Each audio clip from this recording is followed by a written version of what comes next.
Parte 2. A busca da fundação. Darrell Arcady, romancista nascida em 11-5-362 EF, falecida em 1-7-443 EF. Apesar de ser principalmente uma escritora de ficção, Arcady Darrell é mais conhecida pela biografia de sua avó, Baita Darrell. Apoiada em informações em primeira mão, serviu durante séculos como uma fonte primária de informação sobre o mulo e sua época. Como Memórias Escancaradas, seu romance Tempo e Tempo e Além, e uma reflexão comovente da brilhante sociedade calganiana do começo do interregno, baseada, disse, em uma visita a Calgan em sua juventude. Enciclopédia Galáctica. 7. Arcádia. Arcádia Darrell declamou firmemente no microfone de seu transcritor. O futuro do plano Seldon, por A. Darrell. E pensou tristemente que algum dia, quando fosse uma grande escritora, escreveria todas as suas obras-primas sob o pseudônimo de Arcady. Só Arcady, nenhum sobrenome. A. Darrell seria somente o tipo de coisa que ela colocaria em todas as redações de sua aula de composição e retórica, tão sem graça. Todas as outras crianças tinham de fazer o mesmo, exceto Olintus Dan, porque toda a turma riu quando ele falou seu nome pela primeira vez. E Arcádia era o nome de menininha que ela tinha herdado de sua bisavó. Os pais dela não tinham nenhuma imaginação. Agora que tinha 14 anos e 2 dias, era de se esperar que os pais reconhecessem o simples fato de que já era uma adulta e passasse a chamá-la de Arcady. Seus lábios apertaram quando pensou em seu pai desviando os olhos de seu leitor de livros por tempo suficiente para dizer: Mas se você vai fingir que tem 19, Arcádia, o que irá fazer quando tiver 25 e todos os rapazes acharem que tem 30? Deitada na poltrona especial, ela conseguia ver o espelho do guarda-roupa. Seu pé atrapalhava um pouco a vista, porque o chinelo estava pendurado pelo dedão. Então, ela o calçou e sentou-se com uma rigidez pouco natural que, de alguma forma, ela sentia que lhe incompridava o pescoço em uns majestosos e elegantes 5 centímetros. Por um momento considerou seu rosto pensativamente. Muito gordo. Ela abriu a boca um pouco, mantendo os lábios fechados, e observou os traços resultantes de sua magreza antinatural por todos os ângulos. Passou a língua pelos lábios, deixando-os macios e úmidos. Depois, deixou as pálpebras caírem de uma forma cansada. Oh, céus! Se essas bochechas não fossem dessa ridícula cor-de-rosa! Ela tentou colocar os dedos nos cantos externos de seus olhos e puxou as pontas um pouco para conseguir aquele olhar lânguido e misterioso das mulheres dos sistemas estelares internos. Mas suas mãos estavam na frente e ela não conseguia ver o rosto muito bem. Então ela levantou o queixo, ficou meio de perfil e, com os olhos um pouco torcidos por olhar pelos cantos e os músculos do pescoço doloridos, disse em uma voz uma oitava abaixo de seu tom natural: Realmente, pai, se você acha que faz uma partícula de diferença para mim, o que alguns estúpidos garotos pensam, você só... Então se lembrou de que ainda estava com o transmissor ligado na mão e disse chateada: Ah, droga! E desligou-o. O papel ligeiramente violeta com as margens alaranjadas do lado esquerdo mostrava o seguinte: O futuro do plano Seldon, por A. Darrell. Realmente, pai, se você acha que faz uma partícula de diferença para mim, o que alguns estúpidos garotos pensam, você só... Ah, droga! Ela puxou a aborrecida folha de papel da máquina e outra apareceu no lugar com um clique. Mas seu rosto ficou mais tranquilo, mesmo assim, e sua pequena boca se esticou com um sorriso satisfeito. Ela cheirou o papel com delicadeza. Exato. O toque exato de elegância e charme. E a caligrafia era mesmo mais moderna. A máquina tinha sido entregue 2 dias antes, em seu primeiro aniversário adulto. Ela dissera: Mas pai, todo mundo, Absolutamente todo mundo na minha classe, com a menor pretensão de ser alguém, tem uma. Ninguém, a não ser alguns velhos sonsos, usam máquinas com teclas. O vendedor tinha dito. Não há outro modelo tão compacto, por um lado, e adaptável pelo outro. Ela irá seguir a ortografia e a pontuação corretas de acordo com o sentido da sentença. Naturalmente, é uma grande ajuda para a educação, porque encoraja o usuário a empregar enunciação cuidadosa e pausada para garantir a ortografia correta, sem falar da exigência de uma pronúncia elegante e apropriada para a correta pontuação. Credo que saco! Mesmo assim, seu pai tentou comprar uma geringonça para a digitação, como se ela fosse uma professora velha, seca e solteirona. Mas, quando foi entregue, era o modelo que ela queria, obtido, talvez com um pouco mais de choro e reclamação do que se esperava de uma adulta de 14 anos. E o texto saía numa caligrafia feminina charmosa, com as mais lindas letras maiúsculas que alguém já havia visto. Mesmo a frase, "Ah, droga", de alguma forma tinha glamour quando era feita pelo transcritor. Mas ela tinha de completar a tarefa. Então, sentou-se direito na poltrona, colocou o seu rascunho na frente, de forma séria, e recomeçou com esmero e clareza. Seu abdômen reto, o peito levantado e a respiração cuidadosamente controlada. Ela usava entonação com fervor dramático. O futuro do Plano Sheldon. A história do passado da Fundação é, tenho certeza, bem conhecida por todos nós que tivemos a sorte de sermos educados no sistema escolar de nosso planeta, que é eficiente e conta com bons funcionários. Pronto. Isso seria uma boa forma de começar com a senhorita Erking, aquela bruxa velha. Aquela história é, em boa parte, a história do grande plano de Harry Seldon. Os dois são o mesmo. Mas a questão, na mente da maioria das pessoas hoje, é se esse plano continuará em toda a sua grande sabedoria, ou se será destruído, ou, quem sabe, já tenha sido destruído. Para entender isso, talvez seja melhor revisar rapidamente alguns dos pontos principais do plano, como foi revelado para a humanidade até o momento. Essa parte era fácil, porque ela tinha tido história moderna no semestre anterior. Nos dias, quase 4 séculos atrás, em que o primeiro Império Galáctico estava caindo na paralisia que precedeu sua morte final, um homem, o grande Harry Seldon, previu que o fim se aproximava. Por meio da ciência da psicohistória, cuja matemática intrincada está esquecida há muito tempo. Ela fez uma pausa porque ficou com uma pequena dúvida. Tinha certeza de que intrincada se pronunciava com C e a ortografia não parecia certa. Bem, a máquina não poderia estar errada. Ele e os homens que trabalhavam com ele foram capazes de prever o curso das grandes correntes sociais e econômicas que varriam a galáxia na época. Era possível perceber que, deixado por si, o Império iria se dissolver e que, depois, haveria pelo menos 30 mil anos de caos anárquico antes do estabelecimento de um novo Império.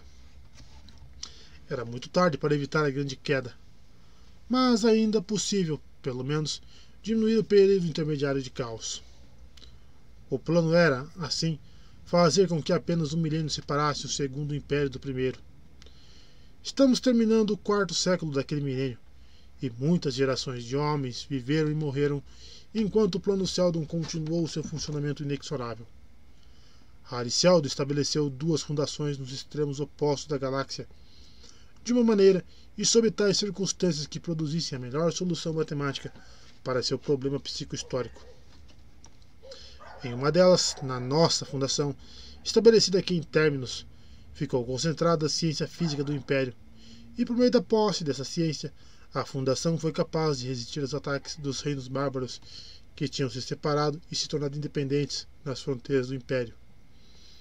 A fundação, de fato, foi capaz de conquistar, por sua vez, esses reinos de vida curta, pela liderança de uma série de homens sábios e heróicos, como Salvor Hardin e Robert Mallow, que foram capazes de interpretar o plano de forma inteligente e guiar nossas terras através de suas... Ela tinha escrito intrincadas aqui também, mas decidiu não arriscar uma segunda vez. Complicações. Todos os nossos planetas ainda reverenciam suas memórias, apesar dos séculos que se passaram. No final, a Fundação estabeleceu um sistema comercial que controlou uma grande parte dos setores siluriano e anacraniano da galáxia, e até derrotou o que restava do Velho Império sob seu último grande general, Bel-Riose. Parecia que nada poderia impedir o funcionamento do plano Seldon. Todas as crises que Seldon tinha planejado haviam acontecido no momento apropriado e tinham sido resolvidas. E cada solução, a Fundação tinha dado um passo gigante para o Segundo Império e para a paz. E então... Ela ficou sem fôlego e teve de assoprar as palavras por entre os dentes. Mas o transmissor escreveu da mesma forma, calma e graciosamente. Com os últimos vestígios do Primeiro Império destruídos e com apenas senhores da guerra ineficazes dominando os dissidentes e remanescentes do colosso decadente. Ela tinha tirado essa frase de um filme ao qual assistira na semana passada. Mas a velha senhorita Erking só ouvia sinfonias e palestras, então ela não saberia. Surgiu o mulo. Esse estranho homem não tinha espaço no plano. Ele era um mutante, cujo nascimento não poderia ter sido previsto. Tinha um poder estranho e misterioso de controlar e manipular as emoções humanas. Dessa maneira, podia fazer qualquer homem seguir a vontade dele. Com uma rapidez de tirar o fôlego, ele se tornou um conquistador e criador de um império, até que, finalmente, derrotou a própria Fundação.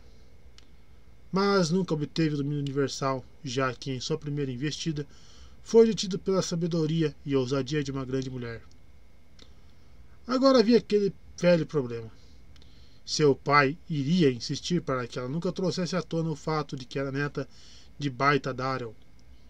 Todo mundo sabia disso, e Baita era simplesmente a mulher mais importante que já existira, e ela tinha parado o mulo sozinha. De uma maneira cuja verdadeira história só é completamente conhecida por poucos. Pronto. Se ela tivesse de ler isso na sala, aquela última parte poderia ser dita em uma voz sombria. Alguém certamente perguntaria qual era a verdadeira história. E então... Bem... Então ela não poderia evitar contar a verdade se eles pedissem, poderia?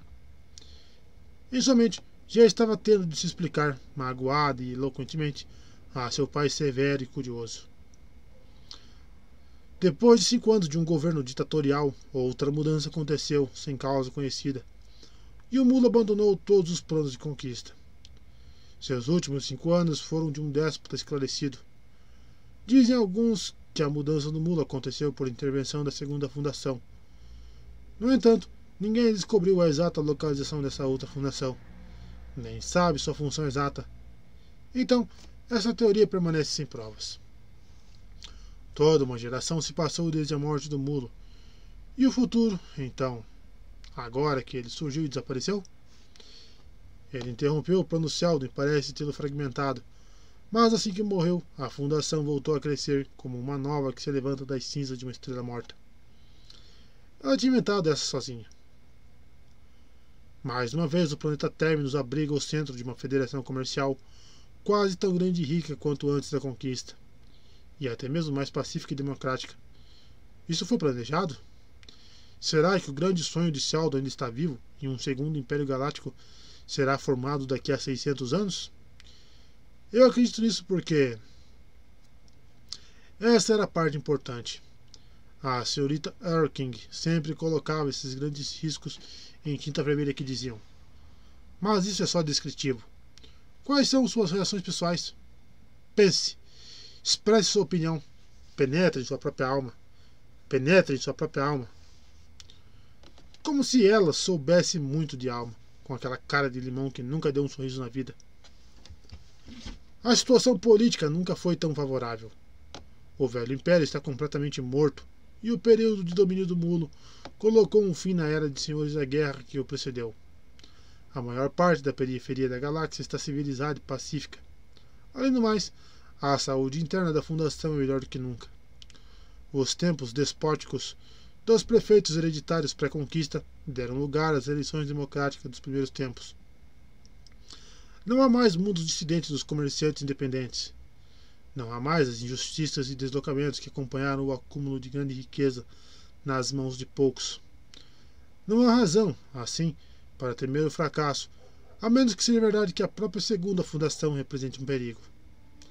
Aqueles que pensam assim não têm provas para bancar essa afirmação, mas somente temores vagos e superstições.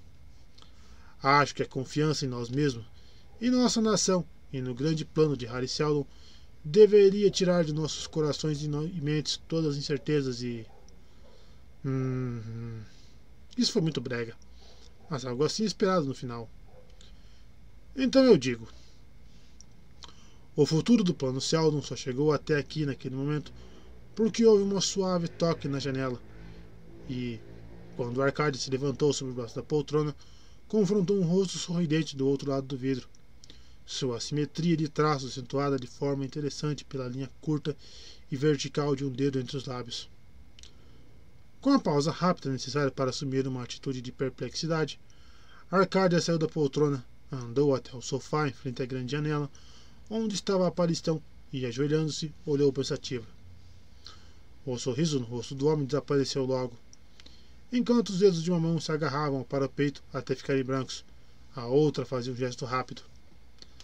Arcádia obedeceu calmamente e tocou o contato que moveu o terço inferior da janela até a parede, permitindo que o vento morno da primavera interferisse nas condições internas. Você não pode entrar, disse satisfeita. As janelas estão todas monitoradas e programadas somente para as pessoas que moram aqui. Se você entrar, todos os tipos de alarmes irão disparar. Uma pausa, então acrescentou. Você parece meio tonto se balançando nessa saliência embaixo da janela. Se não for cuidadoso, vai cair, quebrar seu pescoço e muitas flores valiosas. Nesse caso, disse o homem na janela, que tinha pensado na mesma coisa, com um ligeiro arranjo diferente de adjetivos. Por que você não desliga os monitores e me deixa entrar? Não tenho por que fazer isso, disse Arcádia. Você provavelmente está pensando em uma casa diferente, porque não sou o tipo de menina que deixa um estranho entrar em seu quarto a essa hora da noite. Seus olhos, enquanto ela falava, assumiram uma sensualidade de cílios compridos ou uma cópia absurda disso. Todos os traços de humor desapareceram do rosto do jovem estranho. Ele murmurou. Esta é a casa do Dr. Darrell, não é? Por que deveria contar? Oh, galáxia! Adeus! Se você pular, jovem, soarei pessoalmente o alarme. Isso teve a intenção de ser refinado e irônico, já que, para os olhos iluminados de Arcádia, o intruso era um homem obviamente maduro, com 30 anos pelo menos. Bem velho, na verdade. Que absurdo! Uma boa pausa. Depois ele disse. Bom, agora olha aqui, garotinha. Se não quer que eu fique, não quer que eu vá, o que quer que eu faça? Você pode entrar, eu acho. O Dr. Darrell vive aqui. Vou desligar os monitores agora. Com receio, depois de um olhar inquisidor, o jovem enfiou o dedo pela janela, depois se curvou para cima e atravessou. Ele limpou os joelhos com um gesto raivoso e virou o rosto vermelho para ela. Você tem certeza de que seu caráter e reputação não sofrerão se me encontrarem aqui? Não tanto quanto o seu, porque, assim que eu ouvir passos do lado de fora, vou gritar e dizer que você entrou aqui à força. Sim? Ele respondeu com cortesia forçada. E como pretende explicar os monitores desligados? Essa seria fácil. Não existe nenhum para começar. Os olhos do homem se abriram com desgosto. Foi um blefe? Quantos anos você tem, menina? Considero essa uma pergunta muito impertinente, meu jovem. Eu não estou acostumado a ser tratada como menina. Não me admira. Você é provavelmente a avó do mulo disfarçada. Você se importa se eu sair agora antes que você arranje um linchamento comigo como estrela principal? É melhor você não ir embora, porque meu pai o espera. O olhar do jovem ficou cauteloso novamente. Uma sobrancelha se levantou quando disse com voz baixa. Oh, seu pai está com alguém? Não. Alguém ligou para ele ultimamente? Só vendedores. E você? Algo estranho aconteceu. Somente você. Esqueça de mim, certo? Não, não se esqueça de mim. Diga-me, como sabia que seu pai estava me esperando? Oh, isso foi fácil. Na semana passada recebi uma cápsula pessoal com uma chave especial para ele, com uma mensagem auto-oxidante, sabe? Ele jogou a cápsula no desintegrador de lixo e ontem deu a Polly, nossa empregada, sabe? Um mês de férias para que ela pudesse visitar a irmã na cidade de Terminus. E hoje à noite preparou a cama no quarto de hóspedes. Então eu sabia que ele esperava alguém e que eu não deveria saber nada a respeito. Normalmente ele me conta tudo. Verdade, estou surpreso que faça isso. Acho que você sabe tudo antes dele contar. Normalmente sei, ela riu. Estava começando a se sentir mais calma. O visitante era mais velho, porém muito elegante, com cabelos castanhos enrolados e olhos bem azuis. Quem sabe ela pudesse encontrar alguém como ele de novo algum dia quando ficasse mais velho? E exatamente como? Ele perguntou. Você sabia que ele me esperava? Bem, quem mais poderia ser? Ele estava esperando alguém de forma tão secreta, se é que você me entende, e de repente você aparece esgueirando-se pela janela, em vez de entrar pela porta da frente do jeito que deveria. Se tivesse algum juízo. Ela se lembrou de sua fase favorita e o usou no ato. Os homens são tão estúpidos. Bem segura de si, não, menina? Quero dizer, senhorita. Você poderia estar errada, sabe? E se lhe dissesse que tudo isso é um mistério para mim e que, até onde eu sei, seu pai está esperando outra pessoa? Oh, acho que não. Não permiti que você entrasse antes que deixasse cair sua pasta. Minha o quê? Sua pasta, meu jovem. Não sou cega. Você não a derrubou por acidente. Por que olhou para baixo primeiro, para ter certeza de que ela cairia no lugar certo? Então, deve ter percebido que ela cairia atrás da Seb e não seria vista. Então deixou que ela caísse e não olhou para baixo depois. Agora, como você entrou pela janela em vez de pela porta da frente, deve significar que tinha um pouco de medo de entrar numa casa antes de investigar o lugar. E depois de ter alguns problemas comigo, cuidou da sua pasta antes de cuidar de si. O que significa que você considera o que está na pasta mais valioso do que sua própria segurança. E isso significa que, enquanto estiver aqui e a pasta lá fora, e sabemos que está lá fora, você está provavelmente bastante desamparado.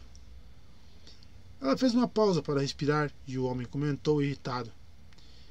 Exceto que acho que vou estrangulá-la até que fique meio morta e sairei daqui com a pasta. Exceto, meu jovem, que tem um taco de beisebol embaixo da minha cama que posso alcançar em 2 segundos de onde estou sentada e sou bem forte para uma menina. Impasse. Finalmente, com uma cortesia forçada, o jovem disse: Devo me apresentar, já que nos tornamos amigos. Sou Peleas Antor. E você? Sou Arca de Darrell. Prazer em conhecê-lo. E agora, Arcade, você poderia ser uma boa menininha e chamar seu pai? Arcádia ficou brava. Não sou menininha, e acho que você é muito mal educado, principalmente quando está pedindo um favor. Peleas Antor deu um suspiro. Muito bem. Você poderia ser uma boa, doce, querida, pequena velha senhora e chamar seu pai? Não era o que eu esperava também, mas vou chamá-lo. Só que não vou tirar meus olhos de você, meu jovem. E começou a bater os pés no chão. Logo ouviram o som de passos no corredor e a porta se abriu. Arcádia! Houve uma pequena explosão de ar exalado e o Dr. Darwin perguntou: Quem é você, senhor? Beleza, endireitou com um tom óbvio alívio. Dr. Torandarel? Sou Peleas Antor. Você foi avisado a meu respeito, acho. Pelo menos sua filha disse que sim. Minha filha disse que sim?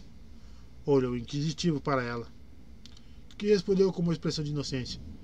Finalmente, o Dr. Darrell falou: Eu realmente estou esperando o senhor. Gostaria de descer, por favor? E parou a captar um pequeno movimento, de fato, percebido simultaneamente por Arcádia. Ela tentou pular até o transcritor, mas era inútil, já que seu pai estava parado bem ao lado dele. Seu pai, com voz doce, disse: Você o deixou ligado o tempo todo, Arcádia. Pai, ela gaguejou angustiada. É pouco cavalheiresco ler a correspondência particular de outra pessoa, principalmente quando é uma conversa. Ah, disse o pai. Mas conversas com estranhos em seu quarto? Como pai, Arcádia, devo protegê-la contra o mal. Ah, droga, não foi nada disso. Peleas riu de repente. Ah, mas foi, Dr. Darrow. A jovem ia me acusar de todo tipo de coisa, e devo insistir que leia, pelo menos para limpar meu nome. Oh. Arcádia segurou as lágrimas com esforço. Seu próprio pai não confiava nela. E aquele maldito transcritor. Se aquele tonto não tivesse vindo se arrastando pela janela, fazendo com que ela se esquecesse de desligar. E agora, seu pai ficaria dando sermões sobre o que jovens garotas não deveriam fazer. Não havia nada que elas deveriam fazer, parece, a não ser se afogar e morrer, talvez. Arcádia, disse o pai gentilmente. É impressionante que uma jovem... Ela sabia. Seja assim tão impertinente com homens mais velhos. Bom, é o que ele queria espionando assim pela minha janela. Um jovem tem direito à privacidade. Agora terei de refazer toda a droga da redação. Você não deve questionar os modos dele ao entrar pela sua janela. Deveria simplesmente não ter deixado entrar. Deveria ter me chamado no mesmo instante. Principalmente se achou que eu o estava esperando. Ela respondeu mal-humorada. Dava no mesmo se não o tivesse visto.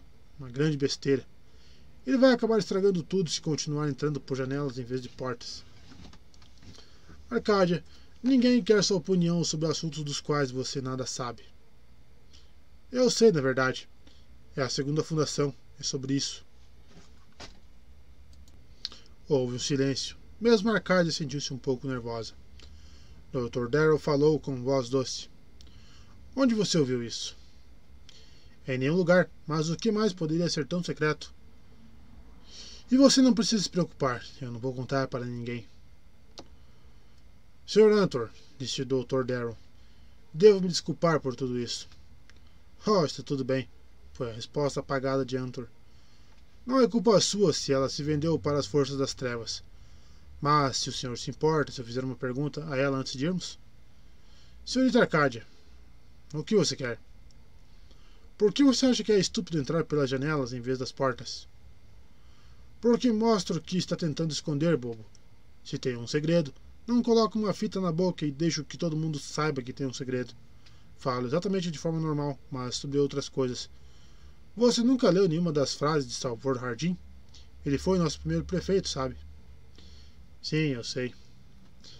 Bem, ele costumava dizer que somente uma mentira que não tem vergonha de si mesma poderia ser bem-sucedida.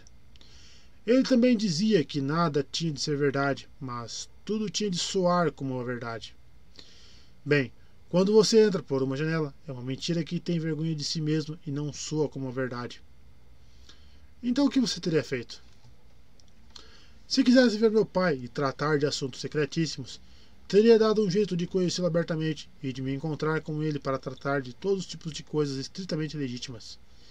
E depois, quando todo mundo soubesse tudo sobre você e o conectasse com meu pai, poderia tratar de tudo que é secreto e ninguém teria por que questionar isso. Antor olhou para a garota de forma estranha e depois para o Dr. Darrow até falar. Vamos. Tem uma pasta que quero pegar no jardim. Espere, uma última questão. Arcádia, você não tem um bastão de beisebol sob a cama, tem? Não, não tenho. Ah, achei que não tivesse. O Dr. Darrow parou na porta. Arcádia, ele falou, quando reescrever sua composição sobre o plano Seldon, não precisa ser desnecessariamente misteriosa sobre sua avó. Não há necessidade alguma de mencionar aquela parte. Ele e Peleas desceram as escadas em silêncio. Então o visitante perguntou em uma voz forçada. Importa-se de me dizer, senhor, quantos anos ela tem? 14, cumpridos anteontem. 14? Grande galáxia! Diga-me, ela já falou que pretende se casar um dia? Não, não falou. Pelo menos não para mim. Bem, se ela falar, atire nele. No pretendente, quero dizer. Ele olhou no fundo dos olhos do velho. Falo sério. Não pode haver horror maior na vida do que viver com ela. Não pode haver horror maior na vida do que viver com o que ela será aos 20 anos. Não quero ofendê-la, é claro. Não me ofende. Acho que sei o que você quer dizer. No andar de cima, o objeto dessa doce análise encarou o transcritor com um desânimo revoltado e disse chateada: O futuro do plano Sheldon. O transcritor, com elegância, traduziu isso em complicadas letras maiúsculas de caligrafia para o futuro do plano Sheldon.